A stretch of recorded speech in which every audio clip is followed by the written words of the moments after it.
Suddenly quitting his job and barely working, I had to desperately juggle housework, childcare, and my job in place of my husband, Mike. One day, when I came back from work, my parents-in-law were at the house. For some reason, the living room was filled with piles of cardboard boxes. What's all this? My mother-in-law, Sharon, showed a nasty smile. We're moving in here. What? I sold the house to Mom and Dad. From today, I'm living with my parents. Mike declared this with a triumphant look towards me. And the parents-in-law also directed a malicious grin at me. You don't give birth to a son and slack off on housework. We don't need a wife like that. You're an outsider. Get out. Father-in-law, Sean, followed Sharon's lead. I was dumbfounded. Sure, the house was in Mike's name, but I was the one paying the monthly mortgage of $2,800. After a while, intense anger welled up from the bottom of my heart.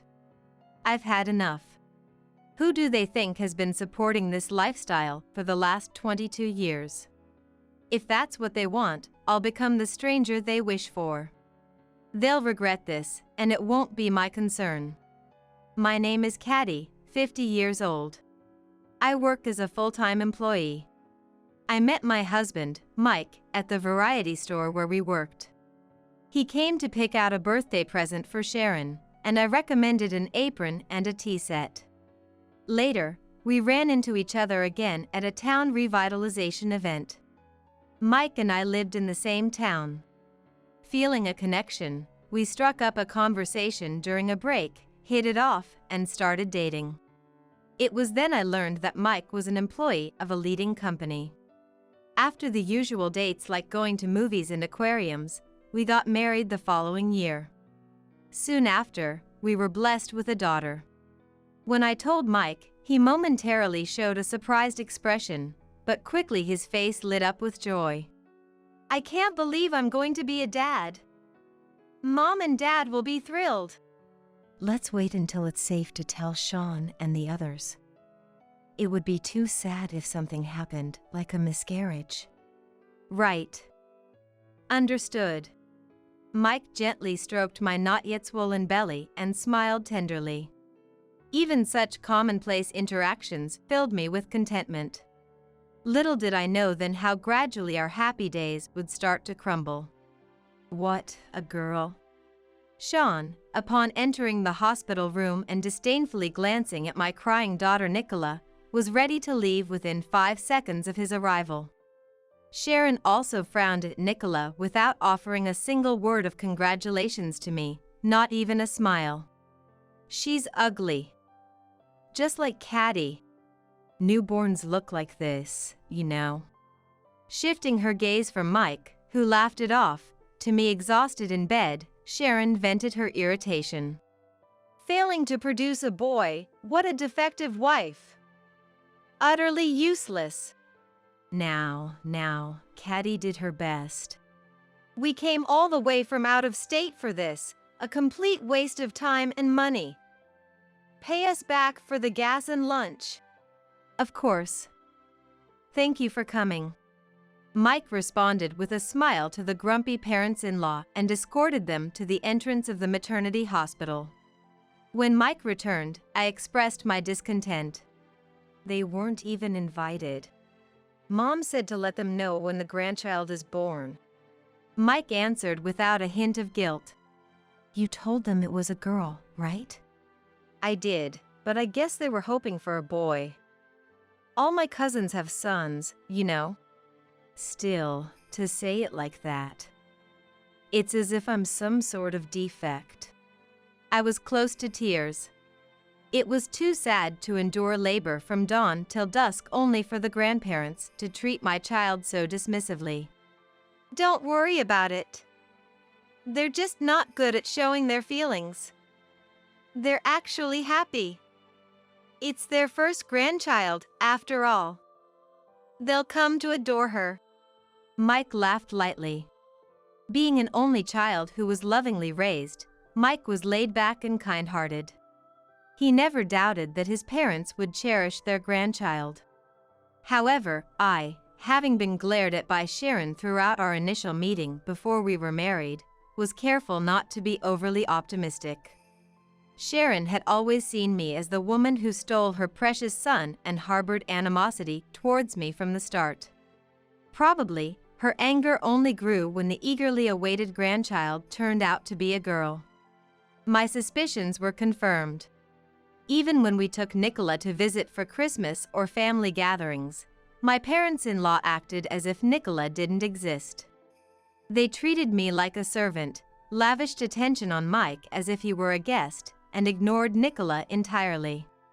Even when we were around relatives, he would smile at Mike's nephews, but when Nicola started crying, "Shut that baby up! Don't let her cry!" he hurled insults at her. When I protested, Sharon lashed out at me. "I never wanted a granddaughter. You're lucky these days. Even if you can only give birth to girls, you're still kept around." Mike looked my way, but quickly returned to laughing and chatting with his cousins. I felt a deep sense of despair. Mike wasn't kind. He was someone who, to keep his parents happy, would easily dismiss his wife and child. And there was another thing I realized after getting married. Contrary to his gentle appearance, Mike was overly confident. Perhaps it was because he had always received praise from his parents for his good grades and had secured a job at a prestigious company. He always believed he was right. Night after night, Mike would drink and complain about work to me. "A colleague took the team leader position from me, even though I'm better at the job." "I'm sure your colleague has been working hard too." "No, he must have just sucked up to the boss. The boss who can't see my worth is trash too." Initially, I listened sympathetically, but I was also working full-time, taking care of Nicola, doing the daycare drop-offs and pickups, and managing the household chores. We had promised to share the household duties since we both worked, but once we got married, Mike used his clumsiness as an excuse to avoid them. And whenever I tried to vent about my own work frustrations, Mike would look annoyed. "I'm tired. Let's talk another time. It'll only take 5 minutes. I'd like you to listen." Instead of that, I had a tough day today.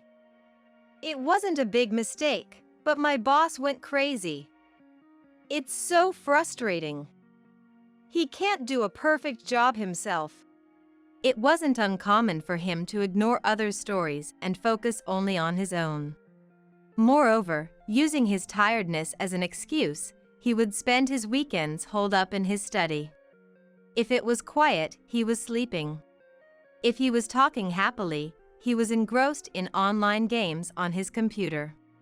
As a result, I couldn't get any time for myself. When Nicola cried, I had to do the housework while carrying her on my back, barely managing to have a leisurely lunch. "Mike, I understand work is tough for you, but managing work, household chores, and childcare all by myself is hard too.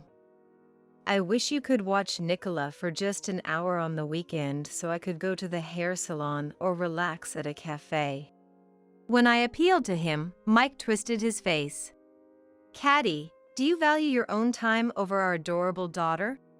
I just want a little break sometimes." "Come on, shouldn't a mom naturally sacrifice everything? You need to have a bit more awareness as a parent." I regretted asking Mike for help, treated so coldly. I start to wonder if I'm the one who's wrong. Sometime after Nicola turned 3, while I was hurriedly preparing dinner as Nicola watched anime videos, Mike came home. "Welcome home. No overtime today? I quit. I quit my job." I nearly dropped the plate I was holding. I asked Mike with a voice that's almost inside out.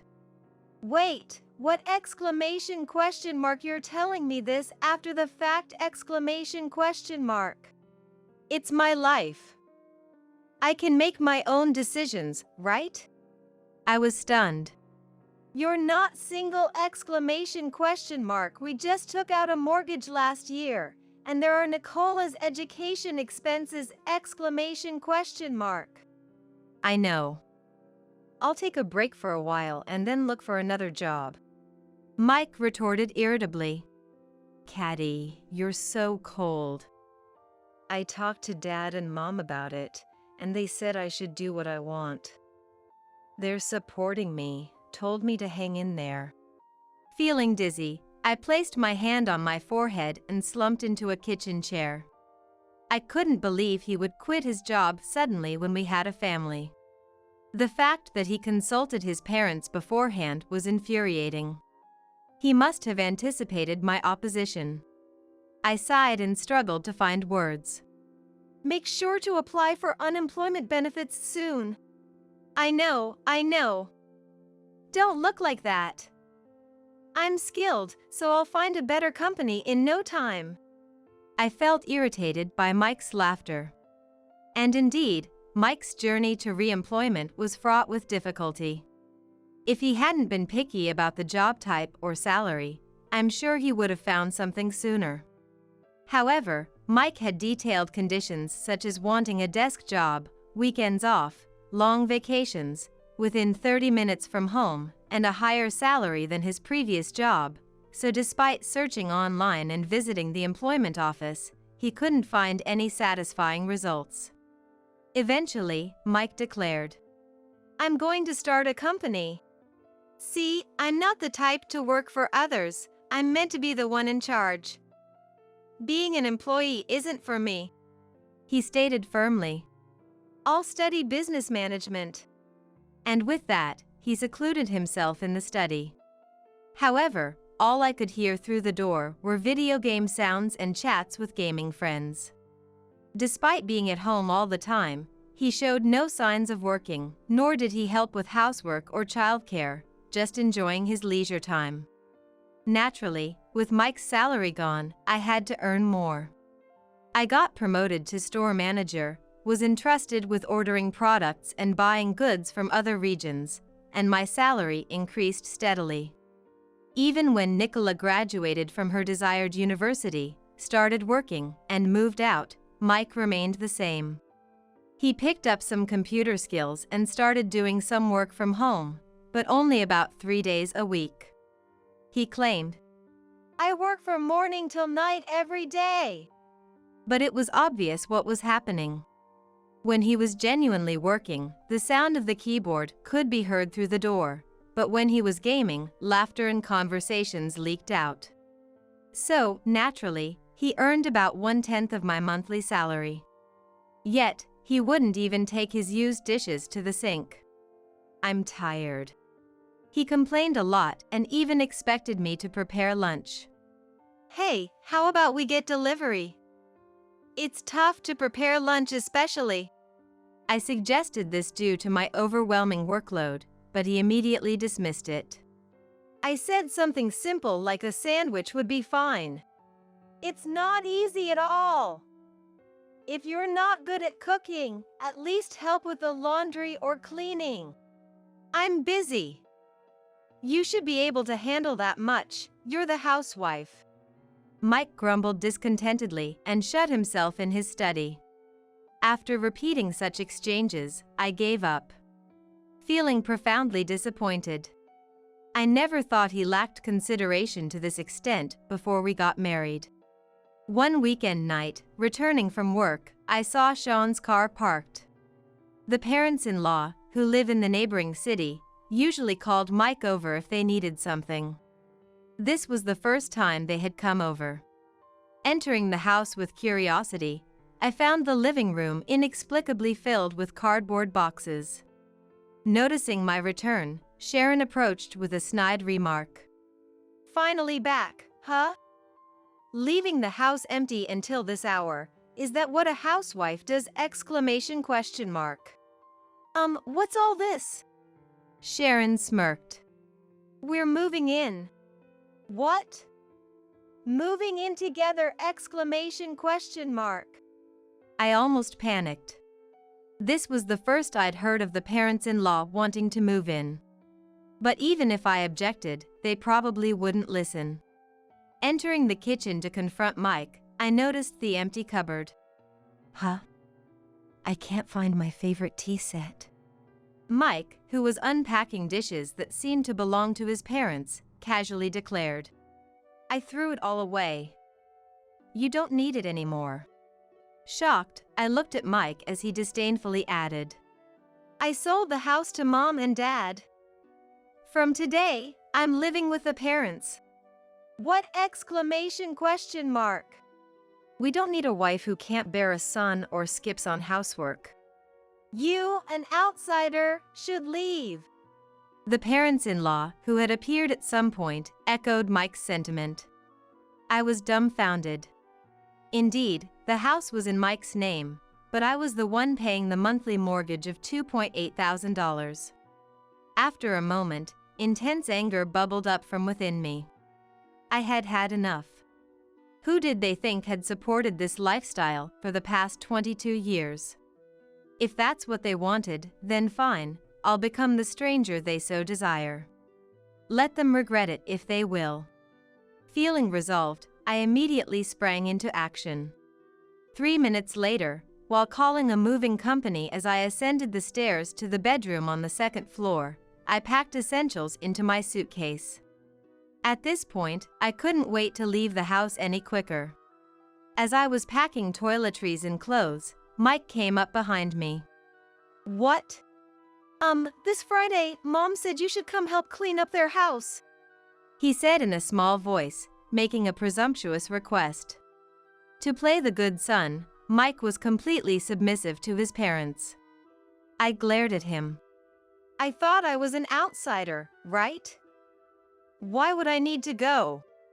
Legally, you're still my wife, so help out. Once we're done with the cleanup, we'll file for divorce, so just come, okay? I'm busy with work. I brushed him off, and then Sharon, who had somehow made her way upstairs, chimed in. Caddy works at a variety store, right? Yes. Must be nice and easy for you. It's practically like playing, isn't it? Sharon said, looking down on me. No one would miss you if you took a day off. Helping with your husband's family's house cleanup is more important than such trivial work, right? Come on, you will come, won't you?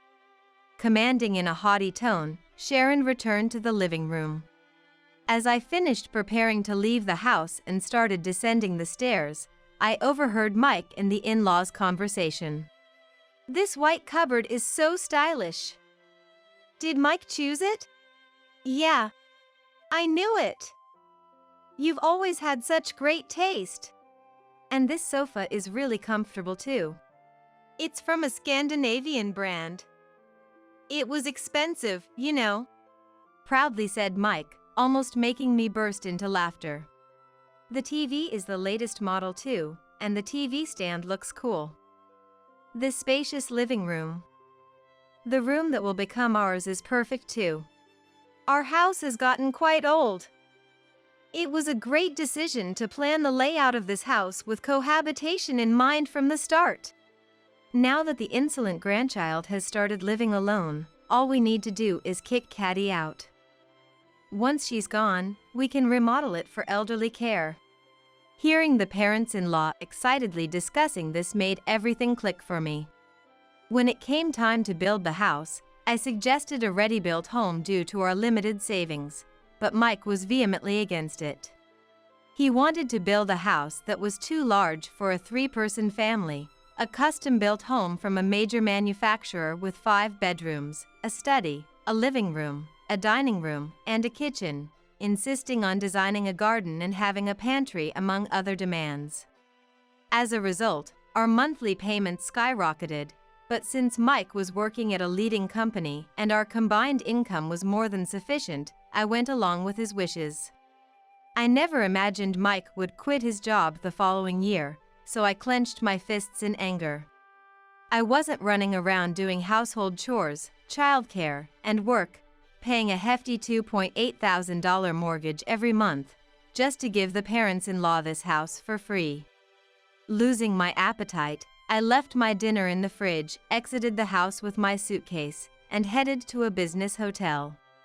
Later, I took some paid time off to prepare for the move, returned home while the parents-in-law and Mike were relaxing in the living room, and had the movers estimate the cost for moving my belongings and furniture. On the day of the cleanup at the in-laws, I went from the business hotel back home and, while Mike was getting ready to leave, I held my stomach and feigned illness. "Sorry, my stomach hurts a bit. Could you go ahead to your parents' house?" Eh? "I don't want to be a burden to Sharon and the others." "Can't be helped. Make sure you come soon." After watching Mike's car leave through the window, I could barely contain my laughter. In the afternoon, when the parents-in-law and Mike returned exhausted. "Oh, I'm so tired. We should have just hired a cleaning service." "Hey, Caddy. Why aren't you answering your phone after I called so many times?" As the parents-in-law and Mike entered, complaining, they were speechless. Sharon screamed as they faced the kitchen and living room, now vast empty spaces. "Why is all the furniture gone?" The dining table, sofa, table, TV stand, TV, even the light bulbs, air conditioner, and curtains are gone! I had them moved to my new place. Don't worry about the dishes, I haven't thrown any away. I've left them all here for you. Pointing to the dishes left on the kitchen counter, Mike exploded in anger. What? Don't just do things on your own. Well, what's wrong with taking things that I bought with my own money? Mike stumbled over his response as I calmly laid out the facts. The parents-in-law protested angrily. "Caddy, having the nerve when you've been living off Mike!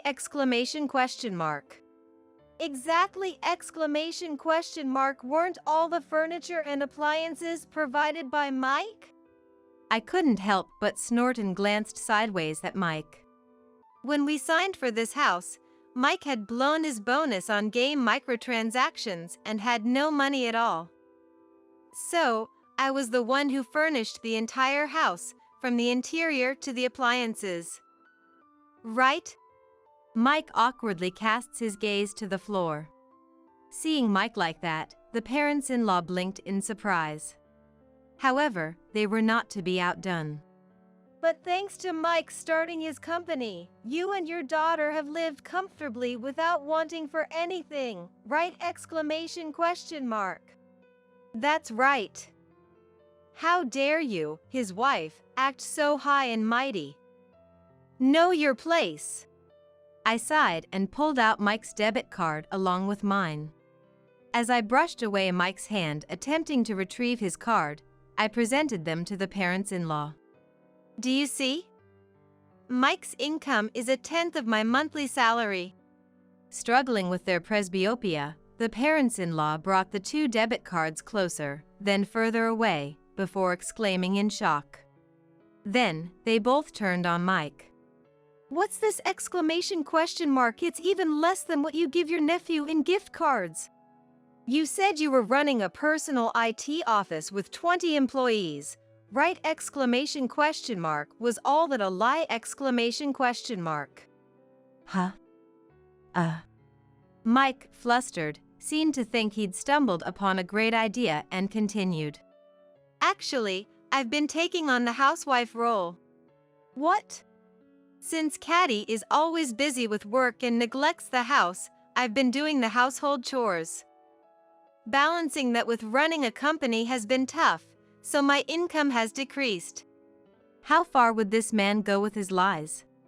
Yet, it seemed the parents-in-law bought it easily. A house husband, huh? Seems to be common these days. That's our Mike. Being able to balance work, household chores, and parenting. Mike beamed a sigh of relief as the parents-in-law praised him. This was hopeless. There's no saving this situation. The parents-in-law's blind trust in their son is becoming increasingly pitiable. Realizing further conversation was pointless, I handed Mike the signed divorce papers. There's something I'd like to discuss regarding the distribution of property. What? We each have a car, right? They need to be considered as joint property and divided between us. Mike looked puzzled, so I elaborated.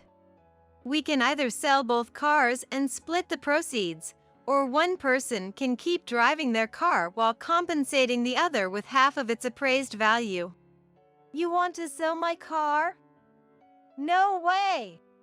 About your beloved car, though, I paid for it because you convinced me we'd share it, but you never let me use it even once. Mike frowned and muttered complaints. Mine cost $70,000. Yours is just a used small car. That would mean I lose out. I don't want to sell mine either. So, shall we skip the property distribution? Yeah. Internally, I thought everything was going according to plan. As I was about to leave the house, Sharon chased me to the entrance. Caddy, either return the furniture or pay up. Mike will buy it. Yeah, Mom. I'll buy it, Mike said with a proud smile. Oh, is that so? Then, we have no use for you. Then, goodbye. Not wanting to intrude on their family time any further, I left. I explained the situation to my daughter Nicola and arranged to stay in her apartment until I found a new place. Nicola gladly agreed. I had the movers take away the unwanted furniture and only moved my favorite items to Nicola's place. Eventually, the divorce was finalized, and sometime later, on a certain day, Mike called. On the phone, Mike's voice sounded like he was about to cry. Hey, a notice for the house loan came ! Why ? The bank couldn't make the withdrawal because you didn't have $2,800 in the account, did you? How would I have that kind of money? I shook my head, exasperated. You were able to pay the mortgage up to now because I was transferring money to your bank account every month, remember? Mike gasped on the other end of the phone, seemingly having forgotten. The house was in your name because, at the time we took out the loan, you were an employee of a top company. It was easier to get the loan approved with you rather than me. Neither of us expected you to quit your job the following year. That's Having me cover the mortgage and living expenses became so normal for you that you must have thought money was magically appearing, didn't you? Mike fell silent. It seemed I had hit the nail on the head. From now on, you'll have to earn and pay it yourself. What ? Impossible? Keep paying like before, Caddy, please. Dad, that's shameless. After kicking Mom out, you have the nerve to ask that? Nicola, having overheard our conversation, snatched the phone to scold him. Nicola? It's been a while. Are you doing well? That's not the point right now.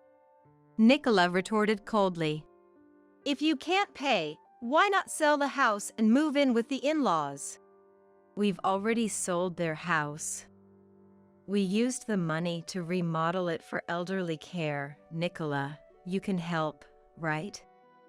You're working for a top company, aren't you? Hearing Mike's pitiful voice, Nicola rejected him angrily. No way. Those people always made snide remarks about wanting a grandson every time they saw me. I've had enough. The three of you can figure it out together. Don't contact us anymore. It's a nuisance. After hanging up, Nicola immediately slid her finger across her mobile phone screen. I blocked Dad's number. He's definitely going to try calling again. Thank you. When they were making snide remarks at me, you always stood up for me, but Dad just laughed it off. That's why I'm not helping him either. Nicola's firm stance made perfect sense to me. Later, Mike had to explain the situation to the parents-in-law and reluctantly sold the house we had lived in. The parents-in-law, who had assumed they were living off savings to pay the mortgage, were dumbfounded. I also didn't forget to make Mike compensate for the Heritage brand dinnerware set he had discarded. The dinnerware set I bought during my single years was worth over $20,000. I demanded repayment through a lawyer and made sure it was paid in full from the proceeds of the house sale. As for the three who moved into an apartment after selling the house and whether they are getting along, Sharon, who wanted to spend her retirement in luxury, was furious, accusing the others of recklessly spending the remaining money. Mike, having no choice but to live with the parents-in-law, started working part-time. However, the parents-in-law didn't do any housework at all and just lounged on the sofa, giving orders. As a result, the three of them are constantly fighting, and an acquaintance told me they've been complained about by their neighbors for noise disturbances. I, having bought a high-rise condo with my savings, thanked Nicola for her support and moved in. Breaking free from a man who valued his parents over his wife and daughter, I feel both mentally and physically refreshed, and I'm able to focus more on my work. I've been put in charge of a new store opening soon, and my days are busy. Moving forward, I plan to live a fulfilling life, keeping in touch with my daughter who lives nearby.